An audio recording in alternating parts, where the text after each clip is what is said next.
नमस्कार। कभी सोचा है कि एक फुटबॉल को किक मारना और एक दरवाजा खोलना, इन दोनों में आखिर कॉमन क्या हो सकता है? आज हम इसी की तह तक जाएंगे। हम बल और दाब यानी फोर्स और प्रेशर की दिलचस्प दुनिया को समझेंगे और देखेंगे कि अदृश्य ताकतें हमारी दुनिया को असल में कैसे चलाती हैं। चलिए रोजमर्रा की कुछ चीजों पर नजर डालते हैं। ऊपर से देखने में तो ये सब काम बिल्कुल अलग लगते हैं, है ना? लेकिन इन सब के पीछे एक ही साइंटिफिक प्रिंसिपल काम कर रहा है। कोई गेस कर सकता है कि वो क्या है? तो आज हम क्या क्या समझने वाले हैं? पहले तो कि ये बल आखिर है क्या, फिर देखेंगे कि बल का असर क्या होता है, संपर्क और असंपर्क बल में क्या फर्क है, प्रेशर यानी दाब का कॉन्सेप्ट क्या है, और आखिर में उस हवा की बात करेंगे जो हमारे चारों तरफ है। चलिए शुरू करते हैं। तो सबसे पहले बात करते हैं बल की। जब भी हम बल या फोर्स शब्द सुनते हैं तो दिमाग में अक्सर ताकत या पावर जैसी चीजें आती हैं। लेकिन साइंस की दुनिया में इसका एक बहुत ही स्पेसिफिक मतलब है। तो चलिए समझते हैं कि ये असल में है क्या। बहुत ही आसान शब्दों में कहें तो बल या तो एक धक्का है, मतलब एक पुश, या फिर एक खिंचाव यानी एक पुल। जब भी कोई चीज हिलती है या रुकती है या अपनी दिशा बदलती है तो इसका सीधा सा मतलब है कि उस पर कोई ना कोई बल काम कर रहा है। बस इतना ही सिंपल है ये।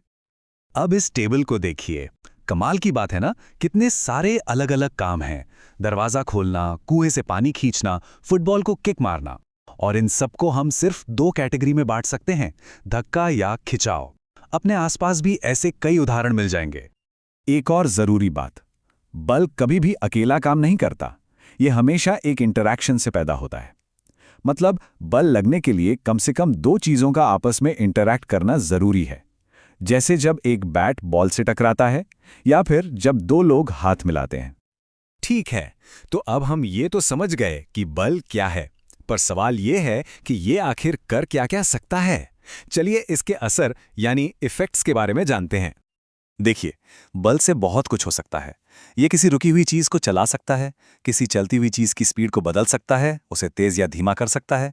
ये किसी चलती हुई चीज की दिशा यानी डायरेक्शन भी बदल सकता है। और तो और ये किसी चीज का आकार यानी शेप भी बदल सकता है। कभी-कभी तो ये सारे काम एक साथ भी हो जाते हैं। जैसे एक क्रिकेट मैच के बारे में सोचिए। जब एक फील्डर तेजी से आती हुई बॉल को कैच करता है तो वो अपने हाथों से बल लगाकर उस बॉल की स्पीड को जीरो कर देता है। ये बल के असर का एक परफेक्ट एग्जाम्पल है जो किसी चीज की गति की अवस्था को बदल देता है। और हाँ, बल का काम सिर्फ चीजों को चलाना या रोकना नहीं है।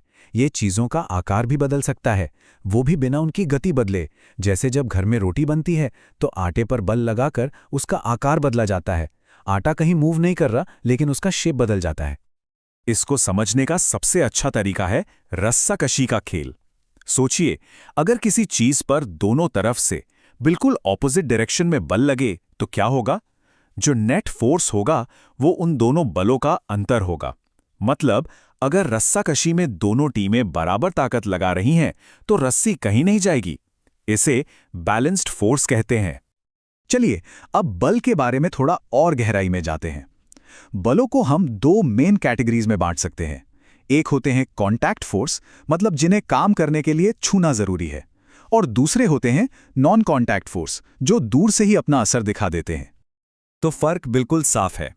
संपर्क बल यानी कॉन्टैक्ट फोर्सेस तभी काम करते हैं जब दो चीजें एक दूसरे को फिजिकली टच करें, जैसे किसी चीज को धक्का देना या घर्षण का बल। और दूसरी तरफ है असंपर्क बल यानी नॉन कॉन्टैक्ट फोर्सेस, जो बिना छुए दूर से ही काम कर सकते हैं, जैसे चुंबक का बल या फिर ग्रेविटी। ये जो नॉन कॉन्टैक्ट फोर्स है ना, ये बड़े कमाल के हैं। ये हमें दिखाई नहीं देते, पर हर वक्त हमारे आसपास काम कर रहे होते हैं। जैसे मैग्नेटिक फोर्स जो चुंबकों को खींचता या धकेलता है, या फिर इलेक्ट्रोस्टैटिक फोर्स, जैसे कभी-कभी रगड़ा हुआ गुब्बारा दीवार से चिपक जाता है। और सबसे बड़ा एग्जाम्पल है ग्रेविटी। यही वो ताकत है जो हर चीज को जमीन की तरफ खींचती है। ठीक है, तो अब तक हमने बल की बात की। अब एक और बहुत जरूरी कॉन्सेप्ट को समझते हैं, प्रेशर यानी दाब। देखिए, सिर्फ ये जानना काफी नहीं है कि कितना बल लग रहा है। ये भी बहुत मायने रखता है कि वो बल किस तरह से लगाया जा रहा है। इस सवाल के बारे में सोचिए।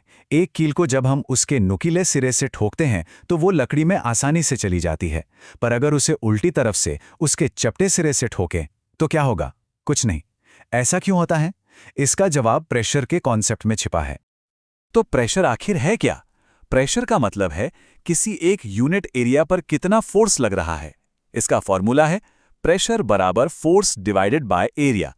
मतलब अगर आप उतना ही फोर्स एक बहुत छोटी जगह पर लगाएंगे तो प्रेशर बहुत ज्यादा होगा, जैसे कील की नोक पर, और अगर उसी फोर्स को एक बड़ी जगह पर फैला देंगे तो प्रेशर कम हो जाएगा। इसका एक बहुत अच्छा उदाहरण है कुली। वो भारी सामान उठाने से पहले अपने सिर पे कपड़ा गोल करके रखते हैं, है ना? वो ऐसा क्यों करते हैं? क्योंकि वो कपड़ा कांटेक्ट एरिया को बढ़ा देता है। एरिया बढ़ गया तो उतने ही वजन का प्रेशर कम हो जाता है और बोझ उठाना आसान हो जाता है। ये सब प्रेशर का ही खेल है। और अब आते हैं हमारे आखिरी टॉपिक पर। एक ऐसा बल, एक ऐसा दाब जो हर पल, हर सेकंड हम पे लग रहा है, लेकिन हमें उसका जरा भी एहसास नहीं होता। मैं बात कर रहा हूं हमारे चारों तरफ मौजूद हवा की। हमारी पृथ्वी के चारों ओर हवा का एक बहुत बड़ा लिफाफा है, जिसे हम वायुमंडल या एटमॉस्फेयर कहते हैं। और ये एटमॉस्फेयर जो हम पर प्रेशर डालता है, उसे कहते हैं एटमॉस्फेरिक प्रेशर। इसे ऐसे समझिए जैसे हम सब हवा के एक बहुत बड़े समंदर की तह में रह रहे हैं और उस पूरे समंदर का वजन लगातार हम पर पड़ रहा है।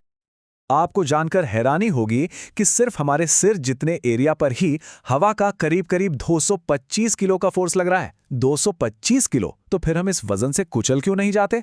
वो इसलिए क्योंकि हमारे शरीर के अंदर से भी एक प्रेशर बाहर की तरफ लग रहा है, जो बाहर के एटमॉस्फेरिक प्रेशर को परफेक्टली बैलेंस कर देता है। हमारा शरीर इसी कमाल के संतुलन के साथ काम करने के लिए बना है। 17वीं सदी में ओटो वॉन गैरिक नाम के एक साइंटिस्ट ने एक बड़ा ही जबरदस्त एक्सपेरिमेंट किया था। उन्होंने धातु के 2 खोखले गोलों को जोड़ा और अंदर की सारी हवा पंप से बाहर निकाल दी। फिर उन्होंने दोनों तरफ 8-8 घोड़े लगाकर उन्हें खिंचवाया, लेकिन हवा के बाहरी दबाव की ताकत इतनी ज्यादा थी कि वो 16 घोड़े मिलकर भी उन गोलों को अलग नहीं कर पाए। ये एक्सपेरिमेंट बताता है कि हमारे चारों ओर की हवा में कितनी जबरदस्त ताकत छिपी है। तो ये सारी बातें हमें एक सवाल पर लाकर छोड़ देती हैं। अभी इसी पल जब आप ये सुन रहे हैं, तो और कौन-कौन से ऐसे अदृश्य बल और दाब हैं जो आपकी दुनिया को आकार दे रहे हैं? इसके बारे में जरूर सोचिएगा।